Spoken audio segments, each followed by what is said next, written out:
आकाशवाणी पटना है। अब आप अभिषेक दास से प्रादेशिक समाचार सुनिए। पहले मुख्य समाचार। प्रधानमंत्री नरेंद्र मोदी ने कहा, अगले कुछ सप्ताह में भारत के पास कोविड महामारी से बचाव के लिए टीका उपलब्ध हो जाएगा। प्रदेश में कोविड-19 से ठीक होने वालों की दर बढ़कर 97.12% हुई। अब तक 2,31,000 से अधिक लोग हो चुके हैं संक्रमण मुक्त।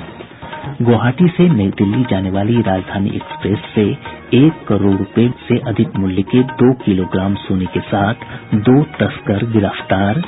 और पटना समेत राज्य के अधिकतर इलाके कुहासे की चपेट में, घने कोहरे के कारण विमान सेवा प्रभावित। बुलेटिन की शुरुआत इस संकल्प के साथ। कोविड-19 महामारी के खिलाफ देश एकजुट होकर लड़ रहा है। आप भी हमारे साथ सुरक्षा और बचाव के 3 आसान एहतियाती उपायों का संकल्प लें। कोविड-19 से बचाव और सुरक्षित रहने के 3 उपाय। मास्क लगाएं, 2 गज दूरी है जरूरी, सुरक्षित दूरी रखें, हाथ और मुंह साफ रखें। अब समाचार विस्तार से। प्रधानमंत्री नरेंद्र मोदी ने कहा है कि अगले कुछ सप्ताह में भारत के पास कोविड महामारी से बचाव के लिए टीका उपलब्ध हो जाएगा। महामारी के बारे में वर्चुअल सर्वदलीय बैठक में श्री मोदी ने कहा कि भारतीय वैज्ञानिकों को पूरा भरोसा है कि अगले कुछ सप्ताह में वे कोरोना महामारी के लिए टीके का विकास कर लेंगे। प्रधानमंत्री ने कहा कि देश में अभी महामारी के 8 संभावित टीकों का विकास परीक्षण के विभिन्न चरणों में है। भारत के वैज्ञानिक अपनी सफलता को लेकर बहुत ही आश्वस्त हैं। उनका कॉन्फिडेंस लेवल बहुत ही मजबूत है। अभी अन्य देशों की कई वैक्सीनों के नाम बाजार में हम सब सुन रहे हैं, लेकिन फिर भी दुनिया की नजर कम कीमत वाली सबसे सुरक्षित वैक्सीन पर है और इस वजह से स्वाभाविक है पूरी दुनिया की नजर भारत पर भी है। प्रधानमंत्री ने कहा कि अनुसंधान वैज्ञानिकों से टीके को मंजूरी मिल जाने के बाद ही टीकाकरण कार्यक्रम शुरू किया जाएगा। श्री मोदी ने कहा कि देश में बड़े पैमाने पर आम लोगों के टीकाकरण का कार्यक्रम मौजूद है और टीकों के समुचित भंडारण और आपूर्ति के लिए पर्याप्त शीत भंडारण सुविधाओं का विकास किया जा रहा है। उन्होंने बताया कि भारत ने वैक्सीन के लिए एक विशेष सॉफ्टवेयर भी तैयार किया है। भारत ने एक विशेष सॉफ्टवेयर भी बनाया है, कोविन, जिसमें कोरोना वैक्सीन के लाभार्थी वैक्सीन के उपलब्ध स्टॉक और स्टोरेज से जुड़ी रियल टाइम इंफॉर्मेशन रहेगी। भारत में कोरोना वैक्सीन की रिसर्च से जुड़े दायित्व के लिए विशेष टास्क फोर्स का गठन किया गया था और वैक्सीन से जुड़े अभियान का दायित्व नेशनल एक्सपर्ट ग्रुप को दिया गया है। इसमें टेक्निकल एक्सपर्ट्स हैं, केंद्र सरकार के संबंधित मंत्रालयों और विभागों के अधिकारी हैं, प्रत्येक जोन के हिसाब से राज्य सरकारों के भी प्रतिनिधि हैं। ये नेशनल एक्सपर्ट ग्रुप राज्य सरकारों के साथ मिलकर के काम कर रहा है। श्री मोदी ने कहा कि देश में सबसे पहले स्वास्थ्य कर्मियों और महामारी से निपटने में लगे अग्रिम पंक्ति के योद्धाओं को टीके लगाए जाएंगे। टीकाकरण के पहले चरण में किसे वैक्सीन लगेगी, इसे लेकर भी केंद्र सरकार राज्य सरकारों से मिले सुझावों के आधार पर काम कर रही है। इसमें प्राथमिकता कोरोना के मरीजों के इलाज में जुटे health care workers, frontline workers और जो पहले से गंभीर बीमारियों से जूझ रहे हैं वैसे बुजुर्ग लोगों को दी जाएगी। प्रधानमंत्री ने बताया कि टीकाकरण कार्यक्रम की विस्तृत प्राथमिकता सूची राज्यों और केंद्र शासित प्रदेशों के सहयोग से तैयार की जाएगी। उन्होंने कहा कि टीकों का मूल्य राज्य सरकारों के परामर्श से तय किया जाएगा और आम जन के स्वास्थ्य को सर्वोच्च प्राथमिकता दी जाएगी। श्री मोदी ने लोगों से आग्रह किया कि वे कोरोना के खिलाफ अभियान में जन भागीदारी जारी रखें, क्योंकि देश को बहुत जल्द दुनिया के सबसे बड़े टीकाकरण अभियान का संचालन करना है। प्रदेश में कोविड-19 संक्रमण से ठीक होने वालों की दर बढ़कर 97.12% हो गई है। यह राष्ट्रीय औसत से 2.92% अधिक है। राज्य में सक्रिय मरीजों की संख्या में लगातार कमी आ रही है।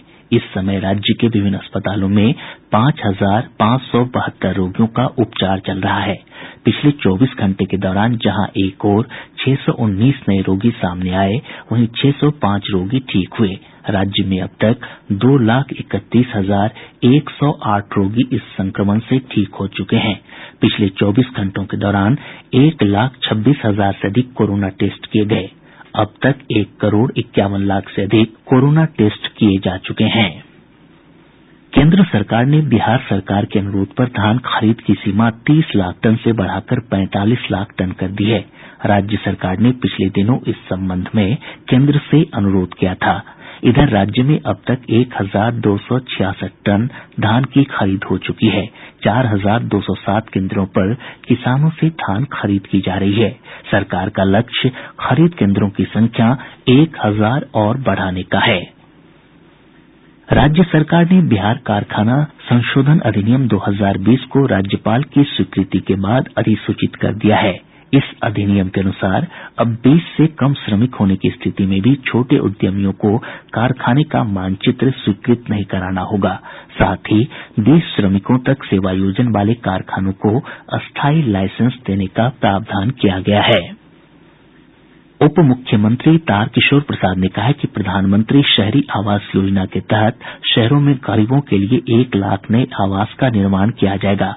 नगर विकास और आवास विभाग की समीक्षा बैठक के दौरान उन्होंने कहा कि झुग्गी झोपड़ी वाले क्षेत्रों में बहुमंजिला इमारत बनाए जाएंगे। श्री प्रसाद ने अधिकारियों को विभाग की ओर से लीज पर जमीन देने का काम बंद करने का भी निर्देश दिया। साथ ही उन्होंने इस संबंध में एक स्पष्ट नीति तैयार करने को कहा है। राज्यपाल सह कुलाधिपति फागू चौहान ने प्रदेश के सभी विश्वविद्यालयों को समय पर परीक्षा लेने और परिणाम जारी करने का निर्देश दिया है।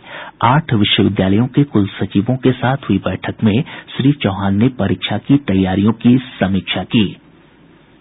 प्रादेशिक समाचार आप आकाशवाणी पटना से सुन रहे हैं। राजधानी पटना समेत पूरा प्रदेश घने कोहरे की चपेट में आ गया है। पश्चिमी विक्षोभ के प्रभाव से प्रदेश भर के अधिकतम और न्यूनतम तापमान में गिरावट आने से ठंड में बढ़ोतरी हुई है। मौसम विज्ञान केंद्र पटना से प्राप्त जानकारी के अनुसार अब सुबह और रात के समय कुहासा छाया रहेगा। इधर आज सुबह राजधानी पटना में कुहासा के कारण दृश्यता काफी कम रही। दृश्यता में कमी आने से पटना हवाई अड्डे पर उतरने वाले 2 विमानों को कोलकाता में लैंड करना पड़ा। वहीं वायु प्रदूषण स्तर में बढ़ोतरी होने से पटना में धुंध की स्थिति बनी हुई है। प्रदूषण नियंत्रण परिषद के अनुसार पटना का एयर क्वालिटी इंडेक्स 464 पर पहुंच गया है, जो काफी खतरनाक माना जाता है। राष्ट्रीय स्वयंसेवक संघ के कार्यकारी मंडल की आज से पटना में 2 दिवसीय बैठक शुरू हो रही है। बैठक में भाग लेने के लिए संघ प्रमुख मोहन भागवत पटना पहुंच गए हैं। इस बैठक में बिहार और झारखंड के कार्यकर्ता शामिल होंगे। राजस्व खुफिया निदेशालय की टीम ने पाटलिपुत्र रेलवे स्टेशन से 1 करोड़ रुपए से अधिक मूल्य के लगभग 2 किलोग्राम सोने की बिस्किट के साथ 2 तस्करों को गिरफ्तार किया है। दोनों तस्कर गुवाहाटी से नई दिल्ली जाने वाली राजधानी एक्सप्रेस से दिल्ली जा रहे थे। गिरफ्तार तस्करों से पूछताछ की जा रही है। झारखंड उच्च न्यायालय ने चारा घोटाले के सजायाफ्ता राजद अध्यक्ष लालू प्रसाद को रिम्स के वार्ड से बंगला में भेजने और फिर बंगला से पेइंग वार्ड में भेजे जाने पर राज्य सरकार से विस्तृत रिपोर्ट मांगी है। न्यायमूर्ति अपरेश कुमार सिंह की अदालत ने सरकार से पूछा है कि यह फैसला किसका था। न्यायालय ने यह भी पूछा है कि लालू प्रसाद को मिलने वाले सेवादार की नियुक्ति किस आधार पर की गई है। सरकार को 18 दिसंबर तक रिपोर्ट सौंपने का निर्देश दिया गया है। भागलपुर के बिहपुर पुलिस हिरासत में सॉफ्टवेयर इंजीनियर आशुतोष कुमार पाठक की मौत के मामले में राज्य मानवाधिकार आयोग ने मृतक की पत्नी को 7 लाख रुपए मुआवजा देने का आदेश दिया है। सरकार को यह आदेश दिया गया है कि वह चाहे तो दोषी पुलिसकर्मियों से इस राशि की वसूली कर सकती है। अगले वर्ष 10 फरवरी से पहले मुआवजे की राशि का भुगतान करना होगा। गौरतलब है कि बिहपुर थाना पुलिस की पिटाई से आशुतोष कुमार पाठक की 24 अक्टूबर को मौत हो गई थी। इस मामले में आरोपी थानाध्यक्ष अभी भी फरार है। आरबीआई ने कॉन्टैक्टलेस कार्ड से लेनदेन की सीमा 5,000 रूपये करने का फैसला किया है। आरबीआई के गवर्नर शक्तिकांत दास ने बताया कि ग्राहक 1 जनवरी से 2,000 रूपये की जगह 5,000 रूपये का लेनदेन कर सकेंगे। उन्होंने बताया कि 14 दिसम्बर से 24 घंटे 7 दिन आरटीजीएस की सुविधा ग्राहकों को मिलने लगेगी। पटना से आरा को जोड़ने वाले नवनिर्मित कोइलवर पुल पर आज से 9 दिसम्बर तक आवागमन बंद रहेगा। भोजपुर के जिलाधिकारी ने इस संबंध में आदेश जारी कर दिया है। 10 दिसम्बर को पुल के विधिवत उद्घाटन के बाद आवागमन शुरू होगा। पुल का उद्घाटन केंद्रीय सड़क परिवहन मंत्री नितिन गडकरी और ऊर्जा राज्य मंत्री आरके सिंह संयुक्त रूप से करेंगे। नीति आयोग द्वारा आकांक्षी जिलों की जारी रैंकिंग में बांका जिला दूसरे स्थान पर रहा है। यह रैंकिंग अक्टूबर महीने के लिए जारी की गई है। बक्सर के पौराणिक पंचकोसी यात्रा का आज शुभारंभ हुआ। गंगा तट के रामरेखा घाट से शुरू हुई यह पौराणिक यात्रा अहिरौली स्थित अहिल्या धाम में समाप्त होगी। भागलपुर जिले के इशाकचक थाना क्षेत्र के भीखनपुरा में अपराधियों ने खगड़िया जिले के बंदेहरा पंचायत के पूर्व मुखिया पप्पू भगत की गोली मारकर हत्या कर दी। वहीं अपराधियों की गोली से एक और व्यक्ति की मौत हो गई।